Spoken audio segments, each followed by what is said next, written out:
Hey dudes, welcome to Splat from the Past, the only 80s themed horror and sci-fi show where things can get totally radical. Now today, I will be welcoming Andria Litto. Andrea is the daughter of George Litto, who produced such classics as Thieves Like Us, Brian De Palma's Obsession, Over the Edge, and of course, Brian De Palma's classic, timeless classic, Dressed to Kill, which is celebrating its 40th anniversary. And of course, he also produced Blowout and so many others. And I'm having her on the show today to talk about his life, career, legacy, and of course, talk about her career as well. She's been working on sets since she was like a teenager.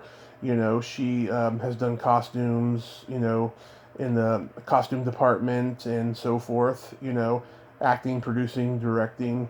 And we're going to talk about all that stuff today, and it's going to be awesome. I can't wait. I love interviewing eclectic, interesting, prolific people. There's nothing more better than to talk to someone who doesn't have that much on their resume. I rather talk to someone who has a full resume and just hear all these great stories. So, yeah, here is my interview with Andria Litto. Hello. Hey, Andrea, welcome to the show. How are you today? I'm fine, thank you. How are you? I'm pretty good, pretty good. The sun is out today, so I can't complain. Well, yes, it's a typical California sunny day. We get about 350 of them. Yeah. This is such a great honor. Thank you for taking the time today. Well, thank you for asking me. It is always my pleasure to speak about my father, George Litto, who is my hero and who I miss very much. Oh. So, going back in time, at what age did you become aware that your father, George Litto, was a big Hollywood producer? Oh, I don't think there was ever a time I didn't know it. I mean, I think the moment I was reasonably coherent and could form full sentences, I was completely aware of it because I'd say by the time I was 5 or 6 years old, I had already noticed that the people hanging around our house all my life were kind of an unusual bunch of people. I mean, most people don't hang out with Robert Altman or Brian De Palma or several of the Hollywood 10 and Unfriendly 19, which I later discovered they were blacklisted writers. My godfather was Abraham Polanski, who was, of course, a confirmed Marxist, a blacklisted writer and a member of the Unfriendly 19, who rather famously told Kovac to go to hell and escape to Paris. So I think I was kind of acutely aware of the fact. Plus, there were movie posters all over the house.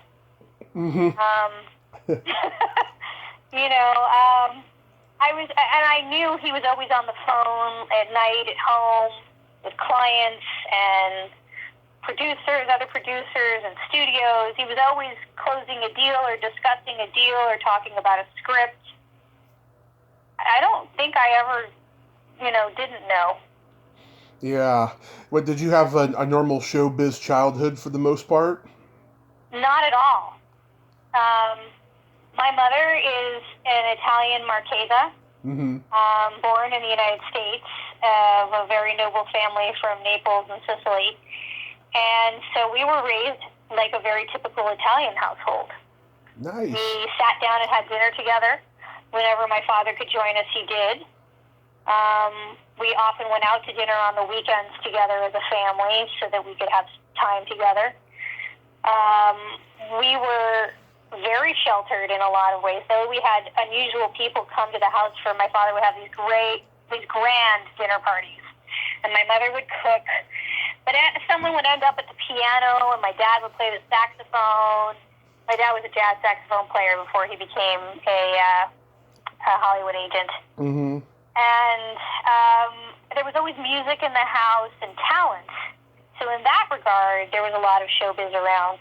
But as far as some of the other negative aspects of showbiz, we were entirely sheltered. I think I didn't really know about drugs until maybe junior high. And I certainly didn't know about it in my household. I know my father had clients that smoked pot, but they weren't allowed to do that around us. So my father drank. He was a 3-martini lunch kind of guy in his younger days. But I think that was more just the times, not so much Hollywood.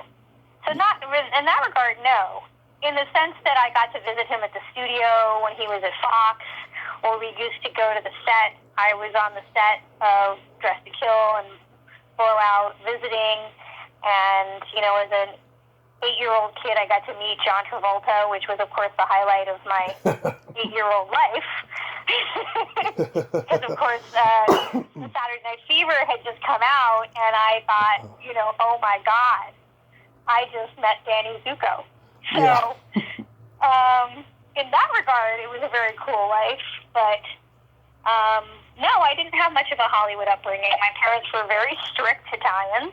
We were not allowed to hang out too late with our friends. My parents monitored who we spent time with. I mean, I was kind of a boring, nerdy kid. I was a good student, and I didn't get in much trouble, so they really didn't have to pay much attention to me. My sister was a little wilder than me, and they had to keep an eye on her. Older child versus younger child. And we went and spent our summers in Italy with my mother's family. So we were not even spending the summers in Los Angeles most of the time. We were often in Europe in a modest apartment in a tiny little town with family and friends. Now, I understand most people couldn't afford to do something like that, but it certainly wasn't a lavish way that we spent our time in Italy. It was just, we were going to go spend our time with the family the way some people pick up and get in the car and go to see their family in some other part of the United States. The only difference is we had to take an airplane from LA to usually to Nice or Milan to get to this tiny town. Yeah. So we traveled a lot more than most kids. So my sister and I were very adept at getting on and off planes and trains. And when my father did Blow Out in Philadelphia, we were still living in New York, and we commuted on the weekends to Philadelphia to see him. So my sister and I would get out of school, and we'd promptly get on a train every Friday. And every Sunday night, we'd have an early dinner and get back on the train and come back to New York. And it's only an hour and 20 minutes, but, for young kids, that's a lot to move around. So we were kind of adaptable kids. We had to be. Yeah. My mother's Italian, and she loves John Travolta. Like, that was her goal when she was young, was to marry John Travolta. Well, I think she could get in line. Yeah. A lot of people. I know, especially since Kelly Preston's gone now, sadly. Yes, well, I don't know what his status is, but I can check for your mother if you like. Yeah. No, but he's always been a really nice guy. He was very sweet to us when we were kids on the set, and every time I've run into him at some Hollywood event, a Golden Globe party or a movie premiere or something over the years, that, things that we go to while in the business. Every time I've seen him and I've said hello and introduced myself, he always asks me how my father is. He says hello, he sends his regards. He's very polite, he's always very nice to everybody, and that's something I've always appreciated about him. Yeah, I've interviewed his nephew, Tom Fridley, and the apple doesn't fall too far from the tree, I can tell you. Yeah. I think it's a conscious decision when you get in this business. The stardom is not easy, and then there's a lot of demands on you when you're a star, but I think you make a conscious decision whether or not you want to be a decent person or you want to be not so nice. And that goes from director to producer to writer to actor to everybody with a certain amount of power and money in this business. You make a conscious choice. It doesn't mean that somebody who's nice does the right thing all the time, but right. Sometimes you've got to pick your battles too. But this business is complicated. and it really helps when you try to be a decent human being. Yeah. Everyone works to try to get everything done. So. Yeah, and also, too, you got to get smart about the business, too, because otherwise you follow bad advice from agents and managers and whoever's around you, telling you that you're great all the time. You got to look at yourself objectively, otherwise you fall in a self-destructive path. Well, that's one aspect of it, and then there's also a lot of bad advice on the lower end from people who don't know anything, because everybody in this business thinks they know something, and most people, my father would say this, most people just know enough to be dangerous to themselves. That's so he right. Has great expressions. Yeah. And he was right. And so whose advice you take is as important as taking advice. I've spoken to so many young people in the film industry who question whether or not they should enter the unions or how to go about their career. And some of the advice they get from people, I look at them and I'm like, well, who gave you this advice? And they tell me, and they said, and what does that person accomplish? Well, nothing. But you think that person is the person you should listen to? Yeah, exactly. It really comes down to, people, everyone's got an opinion. Mm-hmm. And my dad used to say opinions are like assholes. Everyone's got one. Yeah. And they all stink. Some of them are, he would say, if I can be crass, some of them are shittier than others, is what he'd say. Yeah. But he was a funny guy. But seriously, it's really important if you want to enter this business. I was lucky. I got my first job at 15. Of course, I was working for my pop. Yeah. And I came to work on a movie he did called Kansas, which never got a real proper release. I remember it, though. Matt Dillon and Andrew McCarthy. I saw made me the hero of my high school. Because I spent the summer with two of the, biggest stars of the day. Mm-hmm. I saw and I worked in wardrobe. And that's only because I found my way to the wardrobe department after boring myself to death typing memos in the production office. Mm-hmm.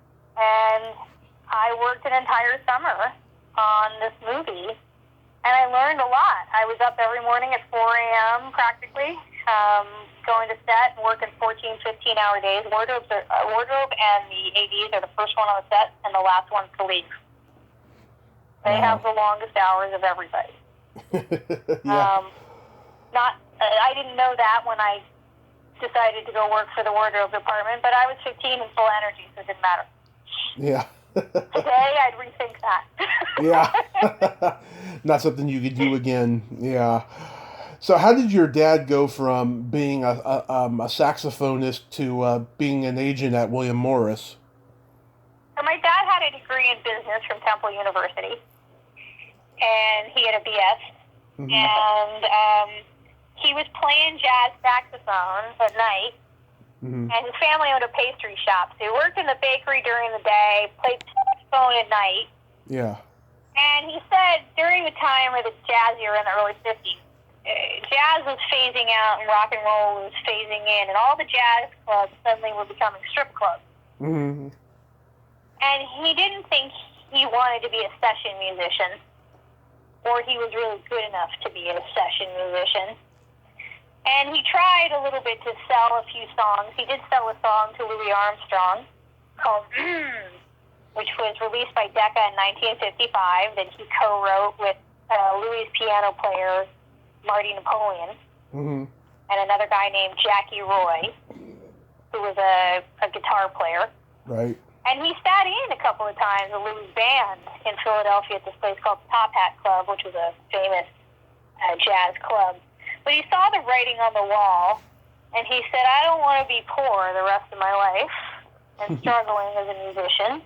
He had grown up in the Depression, the seventh of 8 children, in a working-class family, and his father worked very, very hard and started with owning half a bakery and then owned the bakery entirely and then owned the building where the bakery was and then owned the building next door and a house on the Jersey Shore by the time he retired. So he worked very hard and saved his money, and he put several of the children through college. Wow, that's wonderful. That's really wonderful. The American dream. Mm-hmm. But my father looked around and said, I don't want to spend the rest of my life in South Philadelphia. Mm-hmm. So he was trying to figure out what to do next, and he ran into a friend at, he was going to see a symphony at the Philadelphia Academy of Music. And he ran into an old friend he played in a band with at Temple. Mm-hmm. And little did he know that this kid's father was the largest shareholder in CBS. Huh. And Ava Gardner and Frank Sinatra had gotten married at this kid's father's house. Now, my father never knew that. And the kids asked him, George, what are you doing? He said, I don't know. I think I want to go in the music business. And the kid said, well, why don't you go to work for William Morris in the mailroom? My dad laughed. He's like, well, how am I going to get a job with William Morris in the mailroom? He said, well, I'll help you. And this kid asked his father to make a call. And my father got a job in the mailroom at William Morris. He was making $35 a week in 1954. He lived in a $7 a week, as he called, roach-infested apartment in Times Square. Until he was 9 months later able to corner an agent on the way down the stairwell on the way to lunch to ask to take over this assistant agent's job in the theater department, booking theater. Now, my father booked his band all this time, so he knew a lot more than the average kid that went into the mailroom. Mm-hmm. But he had a little chutzpah, and the agent asked him, well, do you know how to do the job? He said, yeah, I know how to do the job. Of course, there were several things he didn't know, but he figured he's going to figure it out or lose his job. Yeah. And so 9 months out in the mailroom, he was then an assistant agent, and then he became a full-fledged agent within 2 years. It actually takes most people 3 years just to get out of the mailroom, even back then. Wow. So he was always a go-getter. Yeah. And his first show he booked was Mae West, Come On Up and Ring Twice. And they told him, so Aunt May knows what she wants. You call her Aunt May. And you bring a pad and pencil, and you write everything down, and you do everything she says. This is what they told him. So he goes to her hotel room, and two muscle guys open the door, and they said, oh, she's in the bedroom. And there's Mae West in her 60s with her boobs hanging out of a negligee, lying on the bed. She said, Georgie, come on over and sit down next to me on the bed. I love it. Love it. And my father's hands are like trembling. He's like, oh my God, what am I going to do now? And she said, did you bring your pad and pencil? And he said he did. And she proceeded to tell him everything she wanted. What actors she wanted to see, when she wanted to see them, what time, how everything was going to go with the show, everything. She had it all down to a science. And now she said, now, Georgie, did you get all that down? He said, yes, Aunt May. She said, good. Now be a good boy and go do it. And my father was like maybe 26 years old. So he did everything Aunt May asked. Everything. He executed it flawlessly. And after the show opened on the first night, she told him to tell the reporters to go away because she was tired and she had her feet in hot water. Mm-hmm. And then she graciously gave him a $1,000 tip. But that was all he got? $1,000 tip in 1955? Are you kidding me? No, I'm talking about sexually. Oh, I'm sure he was not interested. He wasn't his type. My father preferred cute Italian women. Yeah. Little Italian women. So my father's about 5'8". I think he was really 5'7", but he said he was 5'8". And my mother was 5'4.5". So in heels, they were about the same height. I am 5'1", so even when he got older and he shrank down to about 5'6", even in heels, he still was taller than me, which he always liked. Yeah. So that was the beginning of George Litto's career. Then he came out to Los Angeles in 1961, and he worked for Dan Hollywood Agency. And then he moved over to an agency called Schifrin Highland, and they were a really nice boutique agency. And he actually booked John Berardino on this new soap opera called General Hospital, which he stayed on till the rest of his life, for the rest of his entire life. Wow. Yep. And so there, at some point in New York, he met a guy named Waldo Salt, who went by the name of Mel Davenport at the time, because he was writing under a assumed name. And when he went to work for Bill Schifrin, he continued to talk to Mel Davenport, and when he decided to go into business for himself, he took Waldo on, a.k.a. Mel Davenport, as a client. Mm-hmm. And he got him in my Cowboy out of sheer persistence with Jerry Hellman. Jerry Hellman would tell you, if he could, that my father... It was literally because my father was so persistent that he finally just said, okay, fine, I'll read his script. Mm-hmm. Fine, I'll look at it. And he and John Schlesinger read the script that my father submitted as a sample. I believe it was Don Quixote. It was a brilliant script. And they decided to give him a chance. And my father insisted that he be able to write under his own name. Now, Schlesinger, who was British, couldn't care less about the HUAC hearings. Yeah. So it was really on Hellman to agree to it, and certainly Trumbo had broken the ice, broken the ceiling with Kirk Douglas on Spartacus, but that doesn't mean that the blacklist was over. People like to tell the story like, oh, Trumbo did Spartacus. I love how the movie, Trumbo ends, he does Spartacus, and it acts like the blacklist is over. Yeah. They just cut to he's winning his Writers Guild Award. That was definitely not the case, because Trumbo became my father's client, and my father had to lend him money. He was so broke, because he still wasn't working steadily after Spartacus. Right. And that is a funny story. Actually, my father at the time was already representing, by the time Trumbo came along, Waldo Salt, Ring Lardner Jr., who was one of the Hollywood 10, who, of course, he got MASH for him. Yep. Michael Wilson, Planet of the Apes. Abram Polonsky, Tell 'em Willie Boy is Here, who later became my godfather. And then Dalton calls up one day and says, George, I hear you lend your clients money. Is that true? He said, it's true. Mm-hmm. He said, if I become your client, would you lend me money? He said, how much do you want, Dalton? He said, $10,000. Now, keep in mind that in the 60s, late 60s, 68, 69, $10,000 was like lending somebody $100,000. Yeah. And my father said, okay. Come on over and I'll give you a check to sign a contract. He said, just like that? He said, just like that.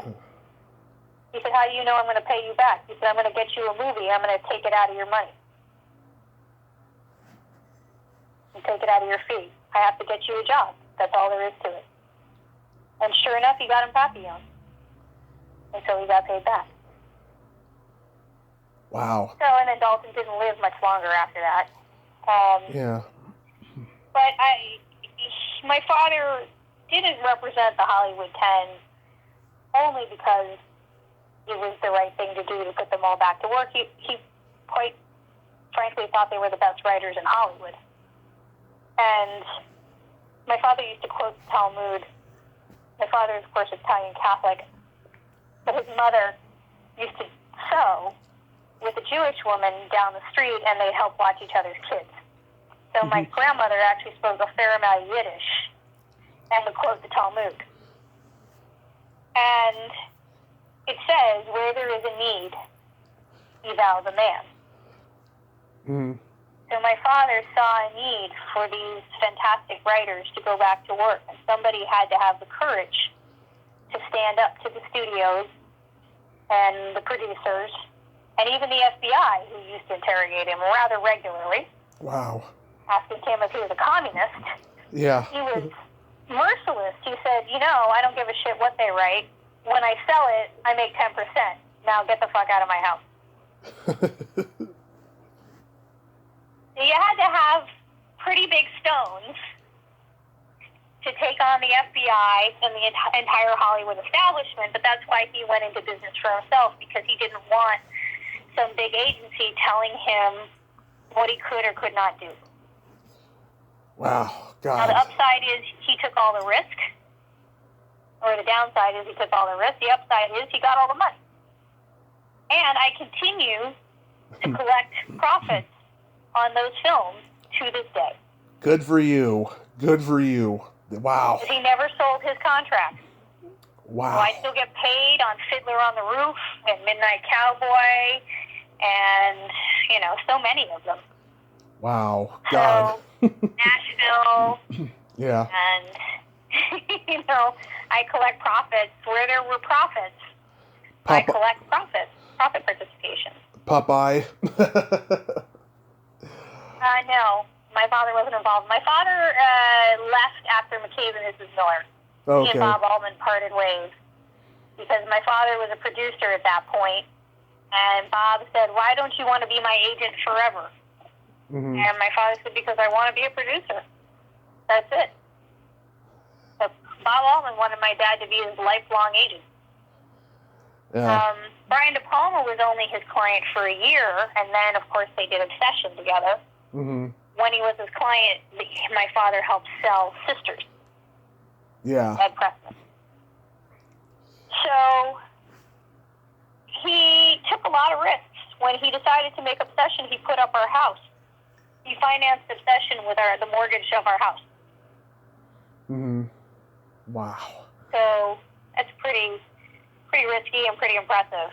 It is. I used to joke when he was alive, and he would tell that story. Yeah, I financed my first movie with Brian De Palma with the mortgage of my house. And I said, yeah, we don't let him do that anymore. But my mother didn't even know what she was signing when she signed away the house. It's probably best she didn't know. She would have freaked out. Did he have something to do with Thieves Like Us? Of course. Yeah. Absolutely. He basically put it all together, and he got an executive producer credit, but he had helped Bob start his career again after, being summarily sacked from craft theater for calling it as bland as its cheese, which is usually not a good idea if you want somebody to keep you on their employ. Yeah. But Bob was a gadfly. That's what he was. He was a Pied Piper and a bit of a gadfly and, a nonconformist to the nth degree. So my father got Don Factor, who was Max Factor's son, put up the money for Bob to make That Cold Day in the Park with Sandy Dennis. Oh, yeah.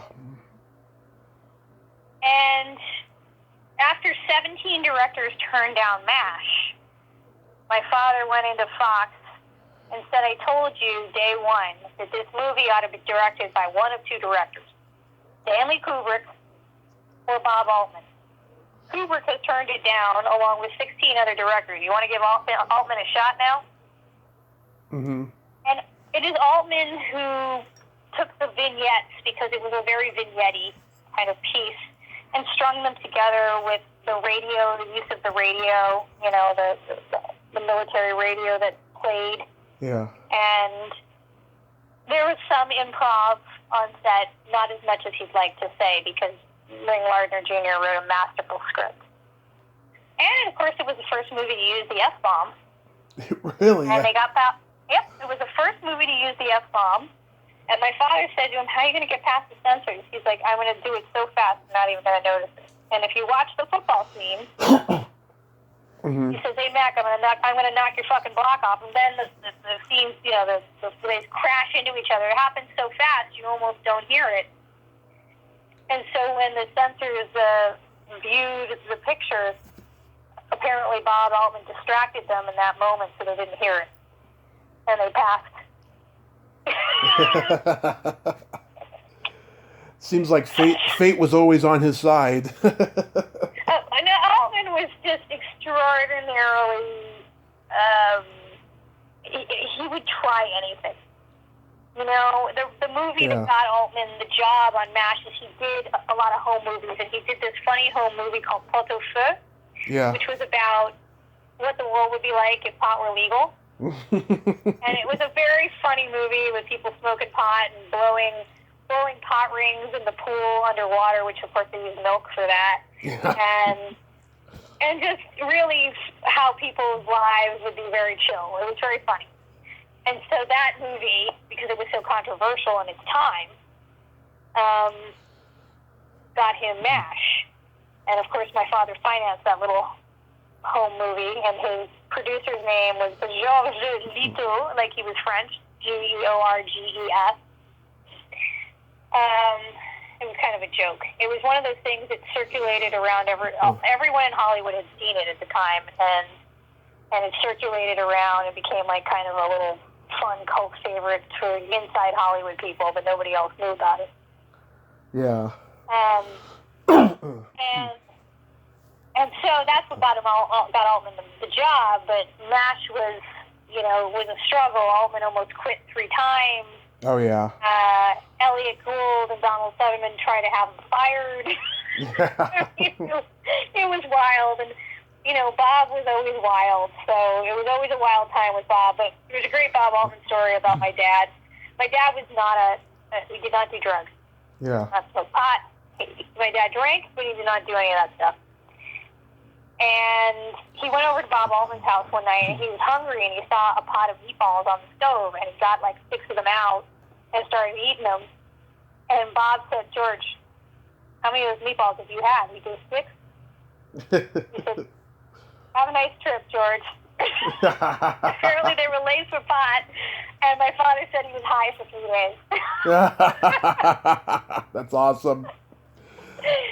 So that's some of the crazy antics that went on. It's the early days of edibles. They never went on in our house. My father did not allow that kind of stuff in our house once children were born. Yeah. Before we were born, he had a room that he allowed them to go smoke pot in. And my mom, after one big party, found a big manila envelope of pot and freaked out because my mom wasn't square. She was so square, she was cubed. Like there's 3 dimensions to her squareness. And she flipped out, called my father. My father said, "Jackie, relax. I'm sure someone will call and claim it. It's pretty expensive." And my mom couldn't wait anymore. She was sure the FBI was going to be knocking down the door any minute now, and she was going to go to prison for 20 years and probably had visions of Midnight Express in her head. Mm-hmm. And so she flushed it all down the toilet. Waldo Salt called about an hour later looking for this manila envelope, to which my mother replied to him, "Yes, Waldo, I found it, and you can't leave that stuff here." So I flushed it all down the toilet. Waldo, rather than get mad, in his inimitable way, said, "Jackie, that's the best shit this toilet ever saw." Oh, my God. So I had a pretty colorful upbringing, to say the least, because even though it was a little more PG around us, these guys would sit around the house and talk about communism and Marxism, socialism, and Carter, and before Carter, I was too young to remember, but, they all hated Nixon and, tolerated Ford, and they hated Reagan. Oh, God, my godfather, Abram Blonsky, he did not like Reagan. The whole breaking of the unions, and it was... Yeah, homeless I grew up shelters. in a family where I listened to a lot of ists. Yeah. Call them ists. Socialists, Marxists, communists, anarchists, nonconformists, misogynist, masochist. If it had an ist next to a name, a label, they hung out at my house. That's great. Oh, that's great. Yeah. So I can honestly say that I wouldn't say it was typically Hollywood. It was, I would say, more intellectual. We had a very intellectual group of people. And then, of course, when I was young, my father had some pretty wild parties in the early 70s. And Scorsese would stop by, and Spielberg, and Lucas, and some of these guys. I'm not sure which ones, stopped by more frequently than the others. I was way too young to remember. But when I met Scorsese years later in my 20s, Mm-hmm. he was like, "Oh, I remember you. I remember you. You have these big blue eyes, and I remember I took you and I bounced you on my knee." And I was like, "That's great. I don't remember." You know? No, but he was considered avant-garde. Yeah. And he pushed the limits of the norms and conformities.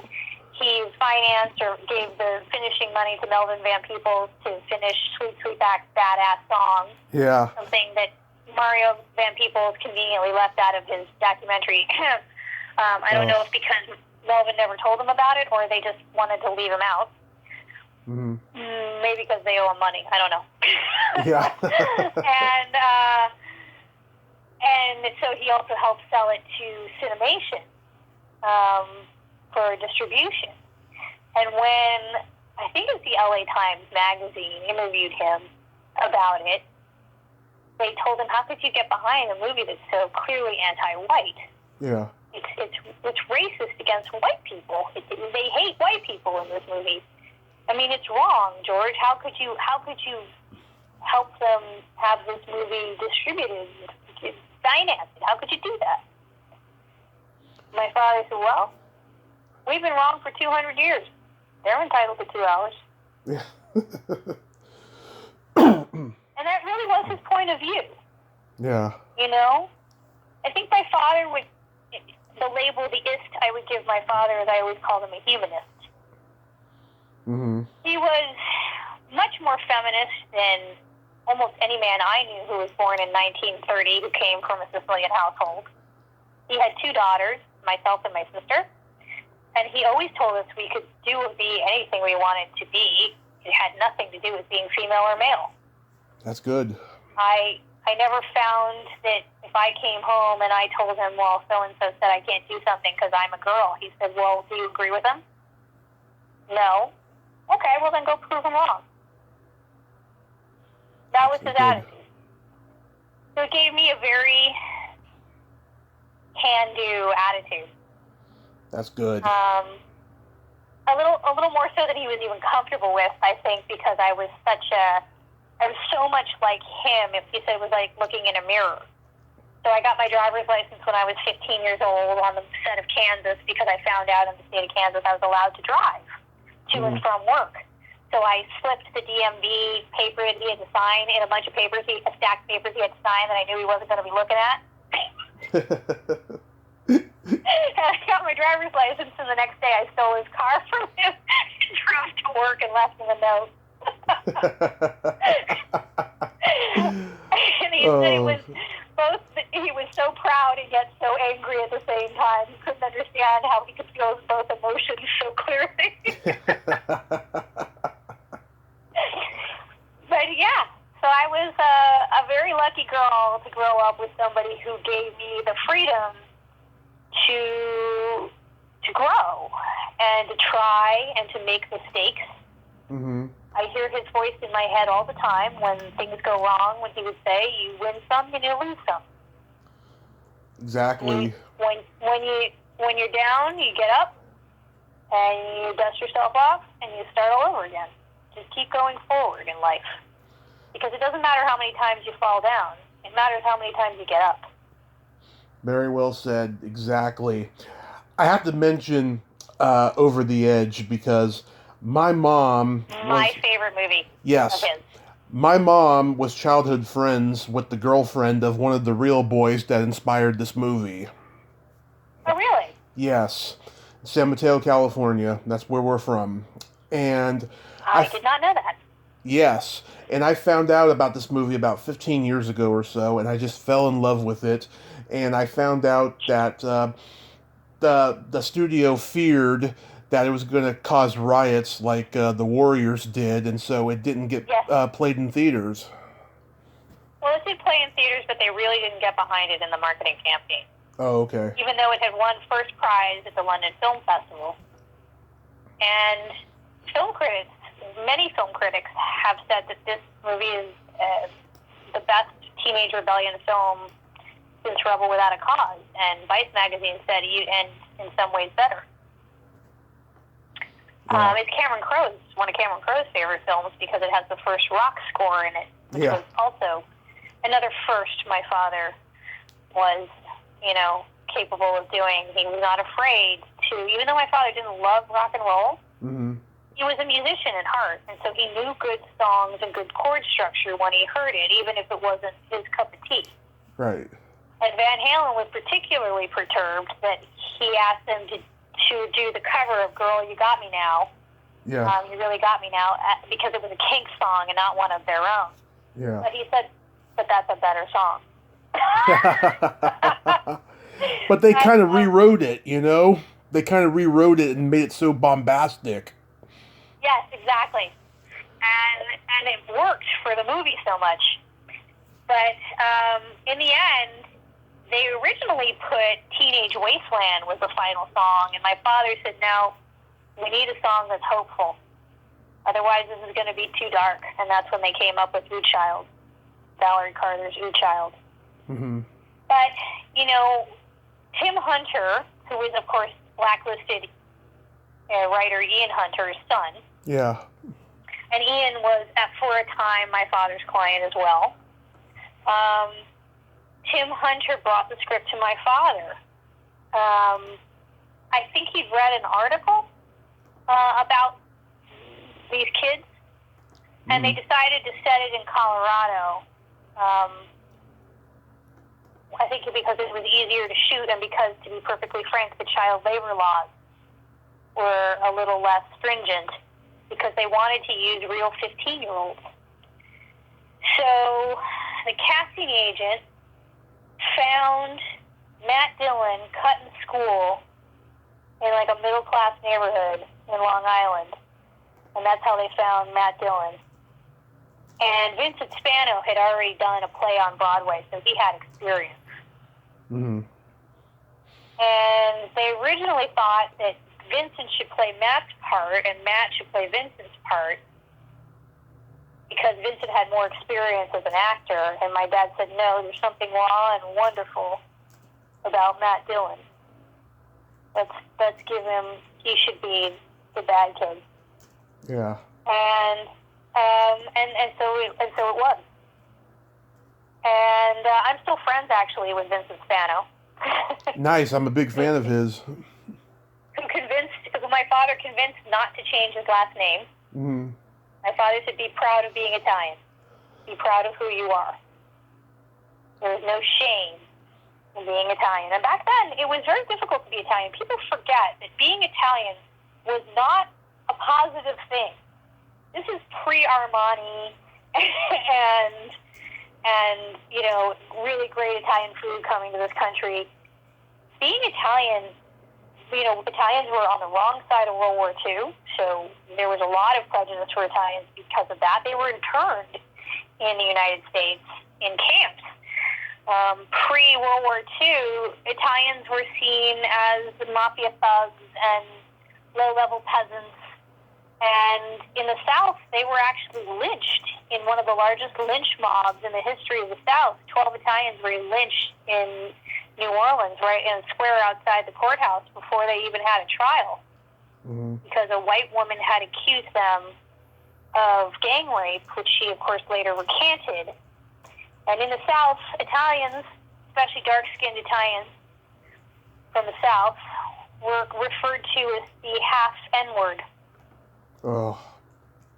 So people don't realize that even I, as an Italian growing up in the 80s and early 90s, I saw some discrimination. Kids teased me because I had full lips, and they called me N-word lips, mm-hmm. which I'm now laughing because they're all getting collagen injections. Yeah. But there was, I kind of relate being Italian. I came from an upper-class, elegant Italian family. My mom was very well educated and spoke 4 languages. Her father spoke 7. My father's father had a pretty good education for a guy from Sicily who was a soldier in the King's Honor Guard, which is a high-ranking.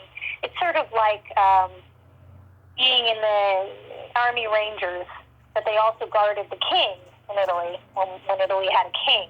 So they had a very ornate dress uniform akin to the Buckingham Palace Guard. But they were the most elite soldiers in Italy, and they didn't just take anyone. You had to be reasonably intelligent in addition to being a good soldier. Right. And he was a manager of a department store before he left Italy. And so that's why he was able to own his own business, and he was a business owner. So my father wasn't your typical Italian immigrant. He came from that sort of lifestyle, and my mother wasn't either, because her father was the Marquis of Naples and Sicily. And to be truthful, her cousin was married to the grandson of the last king of Sicily. Wow. So my cousins over in Italy are the great-granddaughters of the last king of Sicily, and I am the great-grandniece. Wow. We don't know our roots that well. I mean, we just know that, we have Sicilian in our family, and, my great-grandparents, they came from Sicily to San Francisco, in the late teens, early 20s when my grandmother was born. Mm-hmm. A lot of them came to San Francisco because there was for the fishing. Yeah. And San Diego too, because Southern Italians a lot of them are fishermen. Mm-hmm. But anyway, being Italian in this country wasn't so easy. So, my father used to joke that when he joined William Morris, the only other guy whose name ended in a vowel was named Shapiro. Mm-hmm. Later on, there were maybe 2 or 3 agents who were Italian. A guy out of Chicago named Tony Fantozzi, and a couple others. But being Italian was not easy, particularly in Hollywood. Mm-hmm. And so, but he said to Vincent Spano, "Be proud of who you are. Keep your last name." And Vincent retells this story often. He actually retold it at my father's memorial service last year. And he was grateful that my father told him to be proud of who he was. It gives you an identity to be able to be yourself, rather than to pretend you're something or be ashamed of what you are. Absolutely. No conformity. Go ahead. Oh, I said no conformity. Well, it's less about conformity and more about being proud of who you are. If you don't take pride in who you are and you don't believe in your own ability to succeed, why should anyone else? Mm-hmm. Exactly. So, can you believe? I mean, you won't make mistakes. We all do. So, can you believe it's been 40 years since Dress to Kill came out? Can I pretend I wasn't born yet? Yeah. There's nothing wrong with getting older. It's a privilege. Sure. Actually, yes, I can. We moved to New York Mm-hmm. so that my father could do Dress to Kill and Blowout back to back. And so I remember it well because our lives were summarily uprooted from California within a 2-week period. And there we were in New York, and my father was shooting on set. We would go to the set, and I'm still friendly with Nancy Allen. She's a lovely lady. I love her. Yeah, I met her once. And Nancy and Brian would be there, and we'd have a lot of dinners with Nancy and Brian. Mm-hmm. And yeah, my father knew he was making a very avant-garde film. Of course, it was one of the first films to feature a transsexual. Mm-hmm. And in fact, the transsexual community celebrates this film here in California in West Hollywood. They celebrate this film with a night called A Night of 1,000 Bobbies, where they all dress up in costumes to look like various characters from Dress to Kill, but mostly as Bobby. Yeah. With, of course, the Michael Caine feminine character who is the serial killer. And they don't seem to be bothered that it's a movie about a transvestite serial killer, a transvestite. He's not transgender yet. But it doesn't seem to bother them at all. In fact, the people I have talked to say that it was the first movie to address the anger and frustration and the confusion that they feel, even if it came out like that. Yeah. And being a first blaxploitation movie, first transgender film, makes you a target in the beginning. So everyone was afraid of Dress to Kill. The censors wanted to give it a rated X. They had to fought really hard for a rated R. Mm-hmm. And Brian had to cut some stuff out. So it was a nail biter before it was released. And my father, we had this apartment in New York, and we had a couch in front of a fireplace, and then there was another small love seat. And my father would pace around the perimeter of this couch and the love seat and across the fireplace. And then there was a piano, and around the piano and back and around and around and around. And I could tell when he was agitated because he would be on the phone pacing around and around like a hamster in one of those wheels. Mm-hmm. And until the censors gave them an R and he knew he had it released, it was a real nail biter. Wow. Was the movie was the movie your father's proudest achievement as a producer, you think? My father said that his two favorite films were Obsession and Over the Edge. Wow. They were just his personal favorites. I think Obsession because he risked so much to make it work, and it worked so big. I'm still getting paid on Obsession and Over the Edge, by the way. Yeah. He put up his own money for both of those films. And so I own the negative as the company. The company owns the negative, and I control the rights. And I, with a sales agent in London, sell those rights all across the foreign rights, all across the world, everything except the U.S. and Canada. And I can tell you that Over the Edge and Obsession still make a very respectable amount of money because they're considered classics, and they have such staying power, especially Over the Edge, is very timely today. Mm-hmm. But I think Obsession, because it was his first, and because he risked so much, and it worked so big, it was such a huge success, and it launched Brian De Palma's career.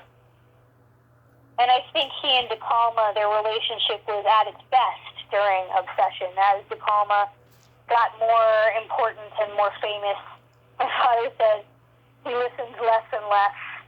Yeah. And they had a rather famous argument about the ending of Blowout.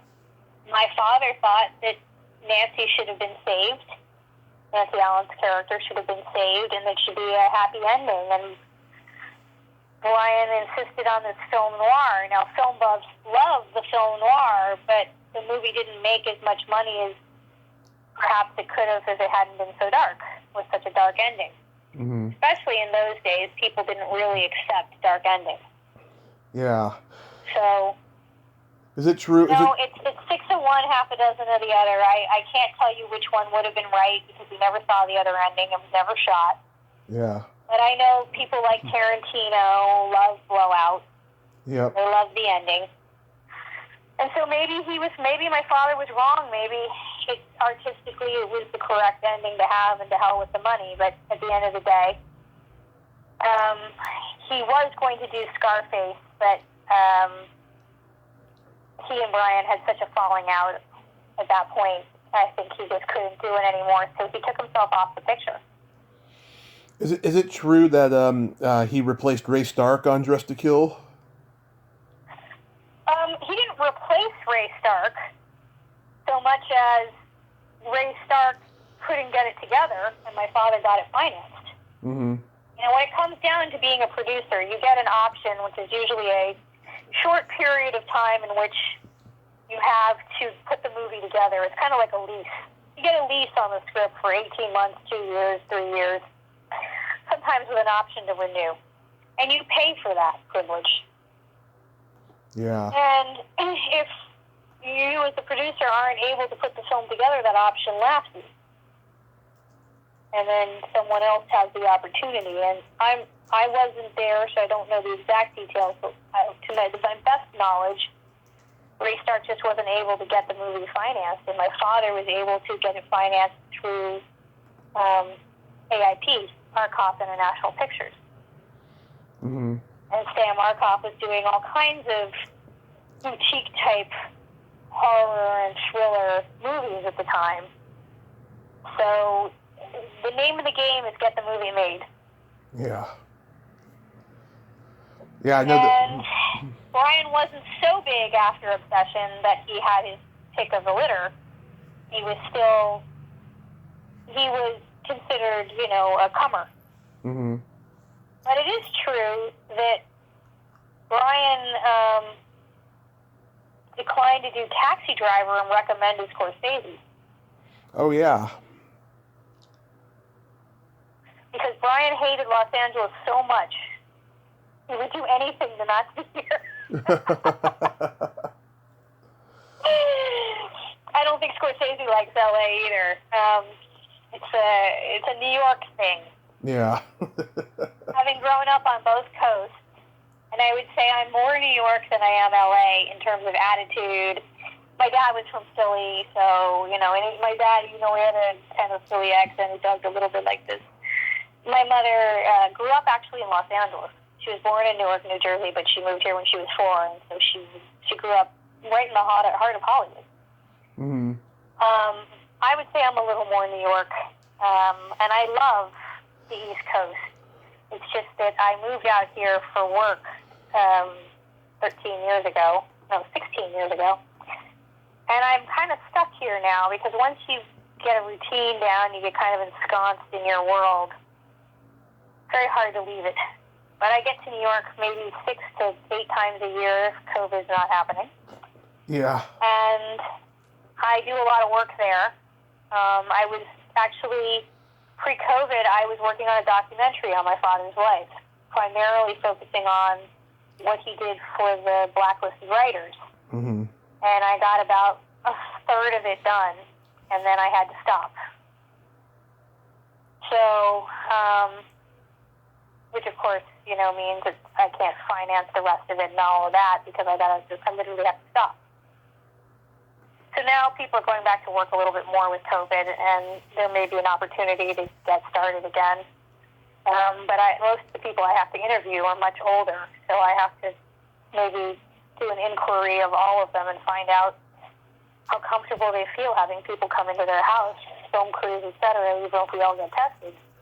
Yeah. To be interviewed, and I certainly hope I don't lose anyone during this time that could be crucial. Also because it would be a horrible tragedy for anyone who died from COVID. One of my father's sisters died from COVID, and I'm glad he was not here to know that. Yeah. But it's bad. It is. So it stopped a lot of movies. Movies are getting made, but much fewer. Yeah. And television shows that were already on the air and successful. Newer stuff is harder. Of course. Not that it's not getting done, it's just less. Less is being done. Fewer films, fewer television shows. It's a really sad time for artists right now. Mm-hmm, it is. Broadway is shuttered. Movies are at a third capacity. Most everyone I know is either out of work or working so little that it's hard to manage. And being a freelance person in film or TV or Broadway is difficult enough unto itself.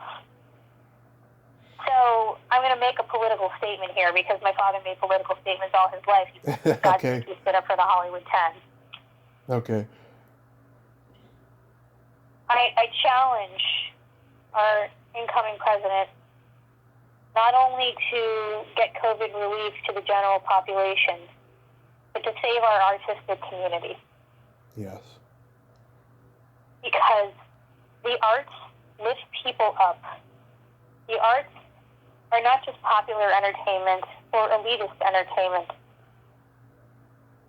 they give people a place to go. They learn things. They learn things in films like The Accused, which was about rape, or Mudbound, which is about racism, or Selma, biopics, which are about Martin Luther King and the famous walk across the bridge in Selma, Alabama, fighting for civil rights. They are as educational and essential to our world as anything else. And so I implore President-elect Biden and VP Kamala Harris to please help our artists. Very well said. Very well said. I totally agree with you, because I'm scared for the future of entertainment myself, with theaters closing. And, I'm glad the drive-in is being revived. I like that. But it's getting to a point... It's getting to a point now where stand-up comedians are performing at drive-ins, and I did stand-up comedy for 10 years, and I can tell you, I would never want to do stand-up at a drive-in. No, it's not conducive. I mean, but for example, I sing, and even though I don't make my living at it, I know several people that do. I'm friends with Michael Feinstein, who's a jazz artist and cabaret singer, who will financially probably be okay. But there are many people between me and Michael Feinstein who made their living as singers, musicians. I have a very dear friend who is a pianist who played for Lena Horne for 20 years, who, they don't have any work. Musicians. People who have dedicated their lives to a craft so that you can enjoy it as the general public. We need to save those people. Exactly. No, I'm lucky. I'm fine. My father made a good living, and he left me money when he passed away. And my sister is she's a very successful therapist, and my mother's retired, so my family is okay. When he passed... For example, many people I know are out of work. Yeah. When he passed away last year, was it expected, and was he in good spirits? It was somewhat not expected, and yes, he was in good spirits. That's good. He had aortic stenosis, which is a narrowing of the heart valve, and he knew he had to do something about it, but what he didn't tell me is that he had elected not to do something about it. And so he was staying with his sister in Philadelphia for a while. He was very close to his sisters, my father, especially his sister Rose. And I called him and I said, Daddy, why don't I come for Easter? And he said, that's great. And I said, do you want me to stay in Philadelphia or do you want to go to New York? My father always loved going to New York. I took him to New York for his 88th birthday in December, a few months before. And he was keeping up with me. I mean, we were walking blocks in the freezing cold. We saw Hamilton. He loved it. I wasn't sure if he was going to like Hamilton because it was all rap, but he loved it. Yeah. And he was like, let's see it again tomorrow. And I said, that's a little pricey. But if you want me to, I'll do it. But I went and took him to New York, and I realized that he had slowed down quite a bit. And he wasn't his usual peppy self. Yeah. And I kept asking him what was wrong, and he said, I'm just not feeling good. And I said, well, at a certain point, I convinced him to come home with me to Los Angeles instead of going back with his sister. And I brought him home on a Thursday night. By Saturday, we had admitted him to the ER. I held his hand all the way in the ambulance. He was crying. I saw him on Sunday in the hospital, and then he sent me home. He said he was tired, he wanted to sleep, and I should come back tomorrow. I said, you sure you don't want me to come back later? He said, no, come back tomorrow. And a few hours later, he called me from the hospital. And he said, and I quote, I just called to tell you But you're the best daughter any father could ever have had. And I'm so lucky you were mine. I just want you to know everything's going to be okay. And I love you. And shortly after that, he died. Oh, my God. I'm choked up right now because I lost my stepfather yesterday, and for I'm sorry. For 8 years, he was a wonderful man, and in the last 15, he was a complete schmuck. But, I loved those first 8 years I had with him, and hearing that, I mean, that is just so beautiful, Andria, very beautiful. I was a lucky daughter. Now, it doesn't mean that my father loved my sister any less. They just had a different relationship. My father and I were like two peas in a pod. We were like that since I was born. My mom was almost jealous. He would take me out of the crib in the morning, and we'd walk up this hill that he had planted with African daisies, purple daisies. Mm-hmm. And he'd say to me as he took me out of the crib, "Sunshine, time to pick the daisies." And we started every morning together like that when I was a baby. Mm-hmm. And I think it had a profound effect on us that we were so attached from such a young age, from my young age. Mm-hmm. And when he was older, I had to help him a lot. He was physically very fit up until the very end. At the very end, in the last couple of months, I'd say, he unraveled. And that's because aortic stenosis blocks your heart and it blocks the oxygen to your body. And in fact, the doctors at the hospital said, how is he even up and walking around at all? He was that strong. But we had a pretty special relationship. I came to work for him over the summers. I came to work for him out of college because the economy had just crashed. And I graduated college in 93. Mm-hmm. And there was just no job to be had. Not that didn't, other than paying minimum wage. So I worked for him during the day, and I bartended a few nights a week at night for a private service. Mm-hmm. Make a little extra money, because I was not above working hard. And I continued to work with him throughout my life. But at the end of his life, I called him and spoke to him every day when he was in Philly, or we were living together, because he couldn't live alone. He needed some help. So he and his sister were helping each other, because they were both functional, but it was good for the two of them to be together. They helped each other. And like I said, they were very close. And he had been living with me for a while. It was also to give me a little bit of a break, because it's very hard to live with your parent and still have a life and take care of the business on top too, which is what I also did. I took care of the business from top to bottom at that point. But, I am lucky to have the relationship I had with him.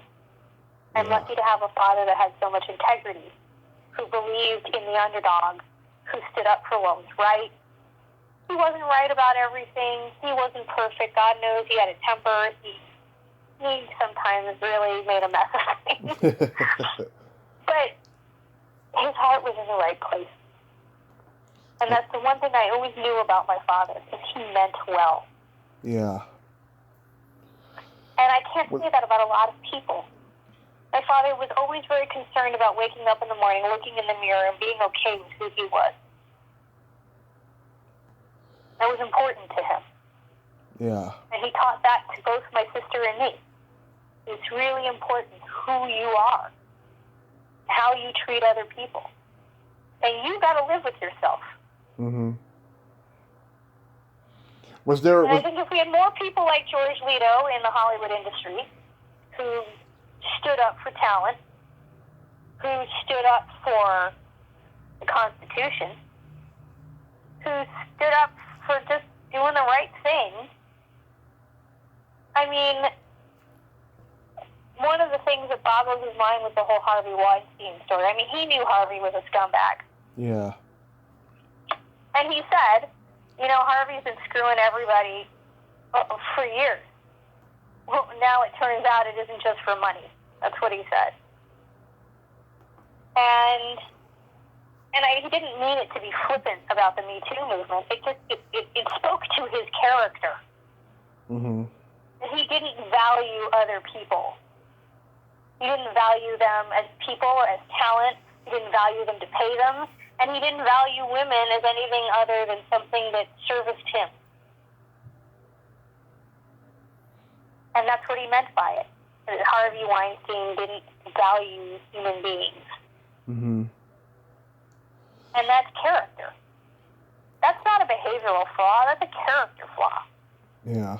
You know, and you can say that about a lot of studio heads who have come and gone. But they don't value people. And so I'm hoping that the one thing that we take away from COVID is we put another emphasis on the value of humanity again. Exactly. That is what I think the election was about too, was voting for humanity. You don't have to agree with everything Joe Biden does. I have never agreed with any president 100%. I disagree more with certain ones than others. Of course. But I always try to vote for the person that has the most humanity. Mm-hmm. Because this is the moment that it counts. Right. This is the moment that it counts. And that's also who I try to do business with. It doesn't always work out. Sometimes I've got to do business with people I don't like. But when I do business with people who treat people humanely, and what I mean by that is they allow people to make mistakes, because we all make mistakes. And we ask ourselves, is this going to ultimately change the outcome of anything? I mean, do I have to dress this person down and tar and feather them in front of everybody for my own ego, or am I doing it because it ultimately will have an effect on the outcome? Mm-hmm. People don't ask those questions anymore. I know. I know on my documentary set, I don't allow people to behave that way. Doesn't mean, tempers don't flare a little bit. Yeah. But we have to all treat each other with respect. And if anybody steps out of line, that person is required to back off and say, I'm sorry, and get back in line. Because if you don't enforce that when you were at the top, because the fish stinks from the head down, then the rest of your crew isn't going to behave that way. You must lead by example. It doesn't mean you will, accomplish it 100% either. There's going to be people that work for you that don't follow. Right. But I learned that from my father. He was definitely a leader. He was not a follower. Yep. Self-made maverick. That's the term I like to use to describe people like him and myself. I've never been a guy who's been waiting for permission. I've always tried to do it, and even if I don't succeed, I'm proud that I did it. Yeah, exactly. You have to try. My father's favorite quote was from Teddy Roosevelt, The Man in the Arena. Mm-hmm. It's not the critic who counts. It's not the man who points out where the strong man stumbles or where the doer of deeds could have done them better. That quote. Yeah. He always used to read that to me whenever I failed. And he'd say, well, you have two choices in life. Who do you want to be? Do you want to be in the ring fighting for your life? Or do you want to be on the outside spectating? Mm-hmm. Because that's it. You either choose your path and you fight for it, or you spectate. And you allow others to choose that path for you. And you have no one to blame but yourself if you don't choose your own path. If you choose your own path, you're going to win some, you're going to lose some, you're going to get lucky, and you're going to get unlucky. Exactly. So let me ask you, of all the things you've done in the business, what's your favorite thing to do? The thing that nets me the least amount of money, which is singing. And I especially love singing the songs my father wrote. Oh, was he a singer too? He wrote a song Louis Armstrong recorded, and he actually wrote several songs that he never bothered to copyright, so I'm now getting on to that. Mm-hmm. That he wrote some in his early 20s, some later in life. Mm-hmm. And as he got older, he continued to write music as his hobby, as his passion. And he wrote beautiful jazz standard type songs. And I always loved jazz standards. I, too, play the piano and sing and I dance. And I love being an artist. But I recognize that being an artist, especially now, is a very difficult life. And so I always augmented it by working with my father in the production capacity. I also write, and I very much enjoy writing, though I have to say that since COVID has happened, I haven't written a word. And I don't think it's because I don't want to write or because I don't have time. I think it's the stress that everything that is going on in the world right now makes it hard. Because for me, writing is something I do. I relax when I do it. I get lost in the page. I get lost in the story. And I think I've been very distracted with everything that's happening. You know, especially since I've lost people to COVID, and not just my aunt, I've known others who have passed away or who have gotten very severely ill. And it's scary. Mm-hmm. Do you smoke pot at all? I don't know. Am I going to get in trouble with the federal government if I say? No, it's legal. I actually prefer CBD gummies. And a very low kind of. I'm not one to. I don't even really enjoy being drunk. I'm funny that way. I guess my father would say I'm a bit of a control freak. I never liked the feeling of being out of control of my body too much. Yeah. So my mind, you know, relaxing and all of that, that's great. But I don't like the feeling of being, and I also get sick easily, so I'm careful not to, you know. The one time someone slipped me something when I was like in my early 20s, I puked my guts out. So clearly I was not destined to be a drug addict. I'm allergic to opiates, to give you a bizarre. So I even with surgery I can't take Vicodin. So yeah. I'm kind of a pathetic lightweight. So I'm a 2 glass of wine kind of girl. And if I really want to like knock myself out and sleep through the night, and in some cases I had some surgery earlier this year and I needed a painkiller because I couldn't use opiates, I took a CBD gummy. And I found them to be, you know, the best way I could ride out the pain. Mm-hmm. So I took my father's words to heart when I was young. He said to me, don't ever do drugs.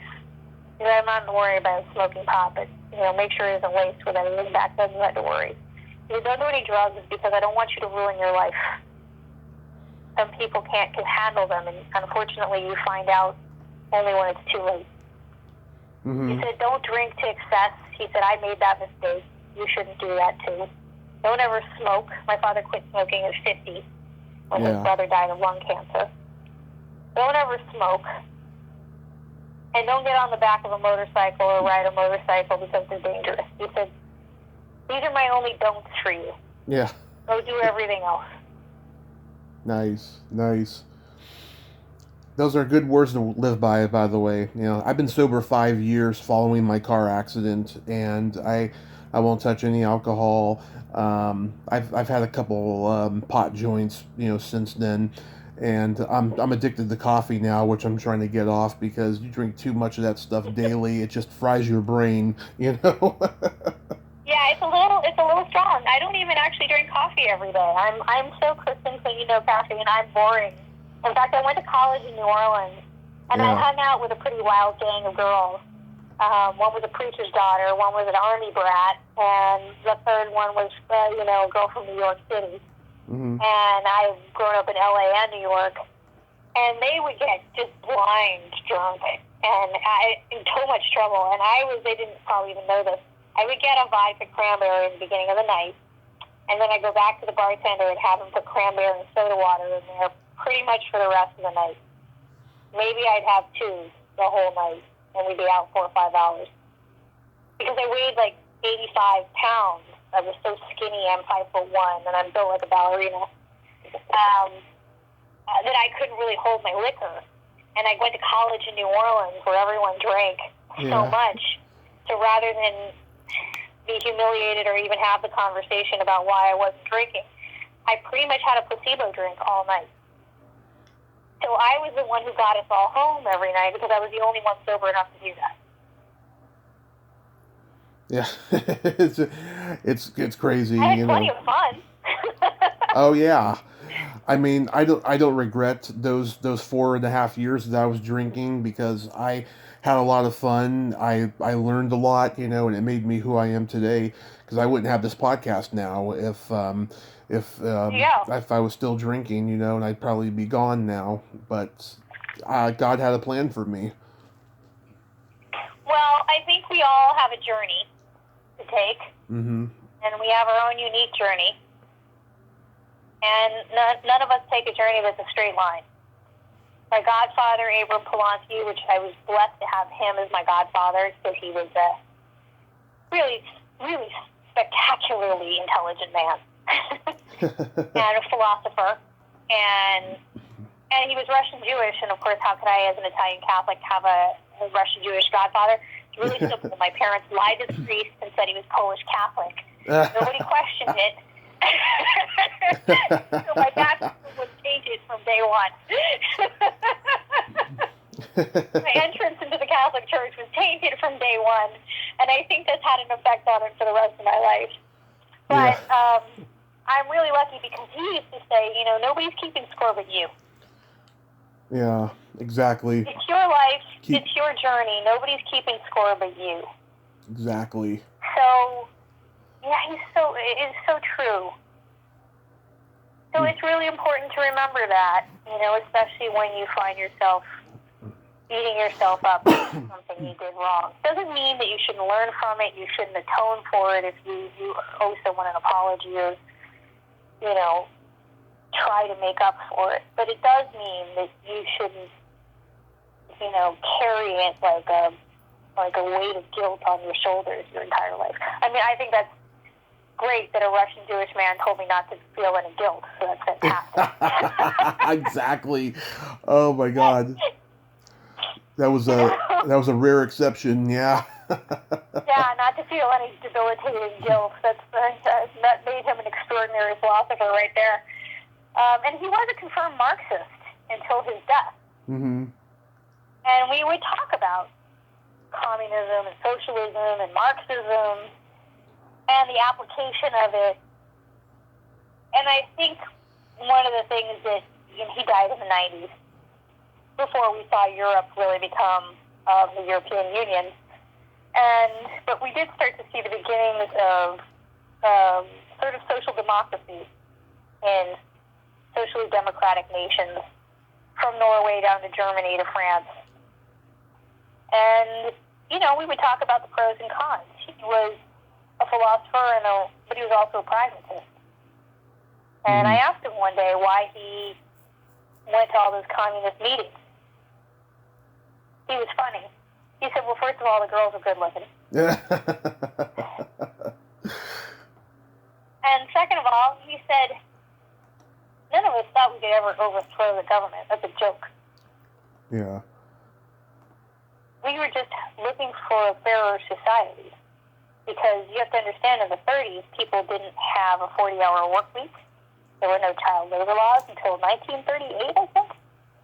Mm-hmm. There was no OSHA. There was no minimum wage. There was no Social Security. Things we take for granted today. Mm-hmm. And so we lived in a kind of robber baron society with the Carnegies and the Mellons and the Rothschilds and the Frick family. All these families that had so much money and so many people who were starving. And there was no social safety net at all. There was no Medicare. There was no Medi-Cal or Medicaid. There was nothing. Mm-hmm. People starved and died. And then the Depression came, and there were shanty towns all over. Shanty towns all through Central Park. And a lot of these guys came from the East Coast. And I think it profoundly affected them and affected a way they felt about fairness in society. Mm-hmm. And I don't think, and they all, by the way, made a lot of money. None of them was looking to give up all their money and live in some Israeli kibbutz. You know, they didn't think that people shouldn't be able to make money. They just felt that the tax system should be fair, so that more money went to making sure that people didn't die of hunger or poor health. And so, having grown up with a lot of that around me, you could say I'm a screaming liberal. Mm-hmm. I would call myself a center-left, sometimes progressive. I'd say I'm more socially progressive, and fiscally I kind of fall center-left. Mm-hmm. Because I don't believe in a nanny state, but I also do believe that the government has some obligation to take care of its people. And again, I implore our new president to please. There's a pandemic out there. People need help. Yeah. People need help. They do need help, yes. And we're halfway there. And I'd like to end this on an upbeat note with my secret silly game, which is a lot of fun. Okay. This is a series of silly slumber party questions, and it's no win or lose, just pure fun. And how it works is I ask you the question, you answer it, and then you ask me the exact same question and I answer it, and you can comment on the answers. Okay. Okay. Andrea, are you ticklish? No, I'm actually not. Are you ticklish? Yes, very. I've been known to hit people in the groin. Actually, you can tickle me on the bottom of my feet with a feather and I don't flinch. Wow. Never seen that. Wow. What's your favorite part of the body? It could be anything. On my body? Yeah, your body, anything. Well, I like my eyes. I have blue-green eyes, and my father had blue eyes, and my mother's mother had green eyes. So. Yes, you do have very. What is your favorite part of the body? You do have very pretty eyes. I have to agree. And my favorite part of the body is the belly button. You like contemplating your navel? Oh, every day, all day. Yeah, I'm a weirdo like that. Thank you for setting me up for that joke. It was excellent. Of course. What color are your toenails painted? During COVID, my toenails have remained unpainted because I'm too lazy to do it myself. Mm-hmm. But normally, they're usually red or like a very pinkish red, or a magenta purple. They're a loud color usually. Nice. Yours? Nice. What color are your toenails painted? They are au naturel right now, but last time they were painted, they were purple with sparkles because I like to go elaborate. Hey, if you're going to go big or go home. Exactly.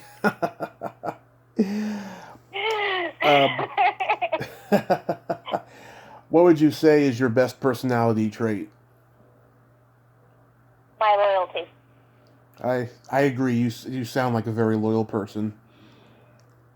Thank you. What would you think is your best personality trait? I have empathy, but no filter. Well, that's kind of useful for being a comic. Exactly. And then my favorite question, is there a stinky smell that just makes you gag? Yes. My partner and we are a crazy cat family. We have 5 cats. Mm-hmm. And one of my cats has the stinkiest poop on the planet. I'm sorry, I just got to say it. Yeah. She is a biological weapon in the making. And it's just warfare. So, yeah, her name is Lucy. Lucy's stinky poop.